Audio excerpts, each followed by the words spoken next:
Jemaah akan berangkat daripada Malaysia dengan keadaan berihram.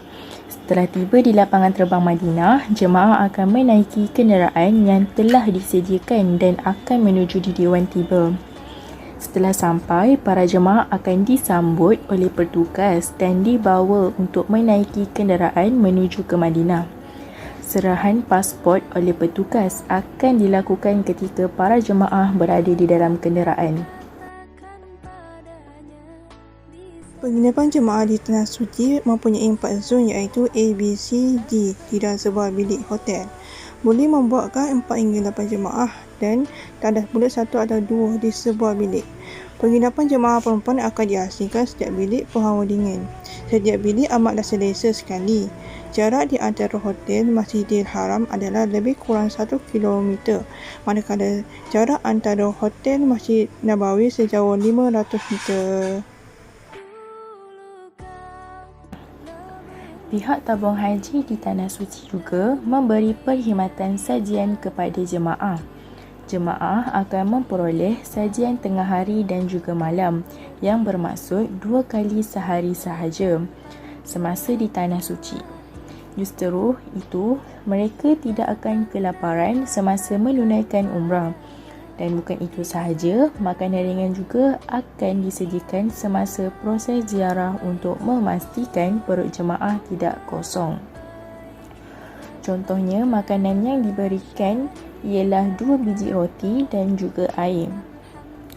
Selain itu, mutawif juga perlu memastikan hidangan mereka mencukupi untuk jemaah di bawah bimbingannya tanpa melibatkan jemaah dari travel agency yang lain supaya bagi mengelakkan ketidakcukupan makanan.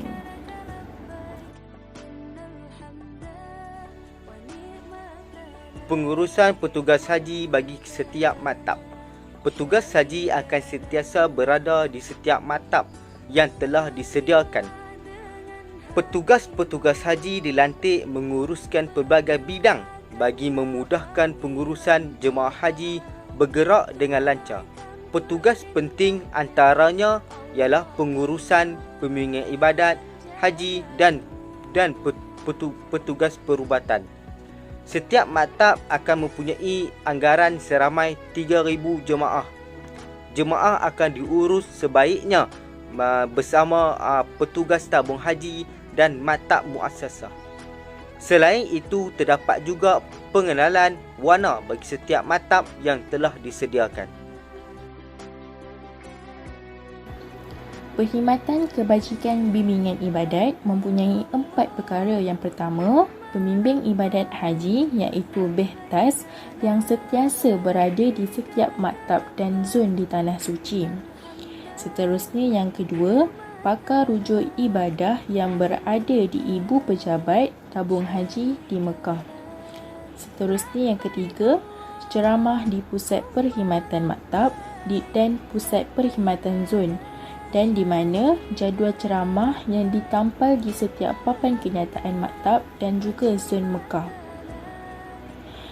Dan terakhir sekali yang keempat, semua jemaah wajib menghadiri semua program bimbingan pusat perkhidmatan maktab dan pusat perkhidmatan zon.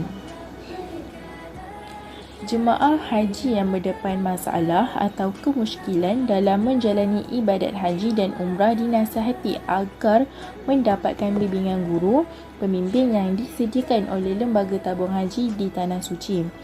Pengurusan ibadat haji menyediakan 15 guru pembimbing Madinah bagi menjawab serta membimbing jemaah, dan mereka juga boleh terus berhubung atau berjumpa dengan guru pembimbingnya yang ditugaskan di hotel penginapan masing-masing.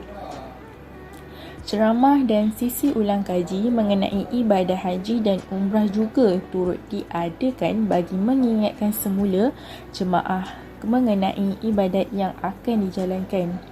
Setiap persoalan juga akan dijawab dengan teliti bagi memberi kefahaman kepada jemaah yang bertanya.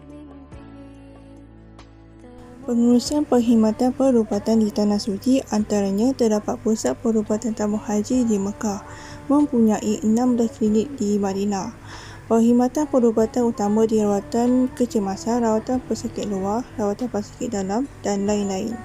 Tabung haji menyediakan perkhidmatan safari wukuf bagi membawa pesakit ke pusat rawatan ataupun hospital jemaah yang berisiko tinggi untuk berada seketika di Padang Arafah untuk menyempurnakan wukuf bagi 9 Zulhijjah. Pengurusan perkhidmatan kewangan di Tanah Suci. Pengurusan kewangan tabung haji menyediakan perkhidmatan pengeluaran wang di kaunter yang telah disediakan. Perkhidmatan kewangan yang diperlukan oleh jemaah haji merujuk pengeluaran wang menggunakan kad debit tabung haji TH di ATM di Tanah Suci. Tabung haji menyediakan perkhidmatan pengeluaran wang boleh dibuat di Ibu Pejabat Tabung Haji, Pusat Perkhidmatan Maktab dan Zon. Perkhidmatan kewangan juga digunakan untuk pembayaran dam dan korban.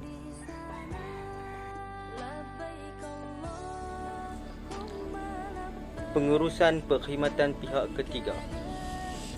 Perkhidmatan pihak ketiga merupakan khidmat luar yang menjadi keperluan yang disediakan oleh tabung haji sepanjang musim haji untuk jemaah haji seperti kenderaan, ziarah, pos laju Malaysia, dobi dan kemudahan komunikasi dan lain-lain lagi. Keberangkatan pulang jemaah haji. Pergerakan jemaah haji akan bermula daripada penginapan jemaah. Para jemaah akan menerima notis terlebih dahulu dalam 5 hingga 6 hari sebelum hari keberangkatan pulang ke tanah air. Seterusnya taklimat perjalanan akan diberikan. Tiket pulang akan diberikan dan bagasi akan ditimbang 5 hari sebelum berlepas keberangkatan pulang. Proses mengambil bagasi akan terus ke kabin pesawat. Jemaah pula akan bertolak ke terminal sebelum berlepas. Setibanya terminal, jemaah akan disambut oleh haji dan dibawa ke tempat seterusnya. Pemeriksaan imigresen dan keselamatan akan dilakukan oleh jemaah dan barang-barang jika terbawa barang terlarang. Selepas itu, jemaah akan menaiki pesawat dan pulang ke tanah air.